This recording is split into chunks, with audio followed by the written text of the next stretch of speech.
మనకి చెన్నై నుంచి నెల్లూరు వైపు వస్తున్నాం ఇప్పుడు.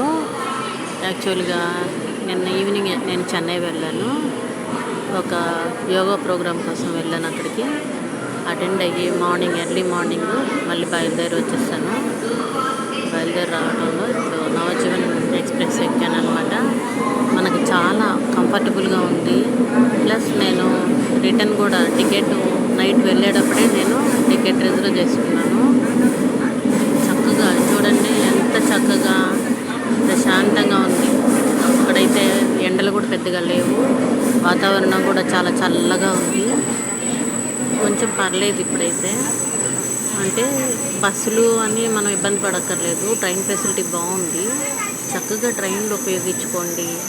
ఈ సీజన్లో ఎండాకాలం సీజన్ కదా, అందులో ఒక్కొక్కటిగా బస్సులు ఎక్కి దిగి చాలా కష్టపడాల్సి వస్తుంది. అందుకని ట్రైన్లు ఉపయోగించుకోండి, ట్రైన్లు ఎక్కండి, చక్కగా త్వరగా జర్నీ చేయండి. 2-3 అవర్స్లోనే నేను ఇప్పుడు 10కి స్టార్ట్ అయింది. 10:10కి 12:15కి అంతా కూడా నేను నెల్లూరు చేరిపోతాను. నిన్న మధ్యాహ్నం అంతే, నేను 2 అవర్స్ జర్నీలో వెళ్ళిపోయాను. నైట్ ఒక యోగా క్లాస్ అటెండ్ అయ్యి మళ్ళీ మార్నింగ్ బయలుదేరేస్తాను నేను. ఇట్లా వెళ్ళేటప్పుడు వచ్చేటప్పుడు మనం ట్రైన్ యూస్ చేసుకున్నాం అనుకో, మనకు భాష రాలేదు, తమిళ్ కదా అని కూడా మనం బాధపడక్కర్లేదు. నేను గిండి వరకు వెళ్ళాను.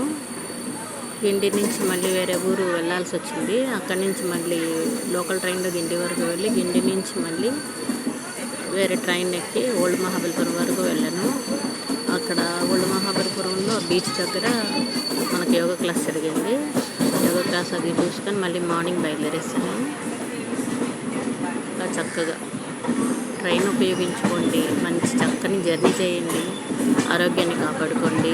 భాష రాలేదని అయితే ఇబ్బంది పడక్కర్లేదు. చెన్నైలో మెట్రో ట్రైన్స్ ఉన్నాయి, లోకల్ ట్రైన్స్ ఉన్నాయి. మనకి సెంట్రల్ నుంచి అయితే నెల్లూరు వరకు మంచి మంచి ట్రైన్స్ ఉన్నాయి. ఈజీగా వెళ్ళొచ్చు, ఈజీగా రావచ్చు.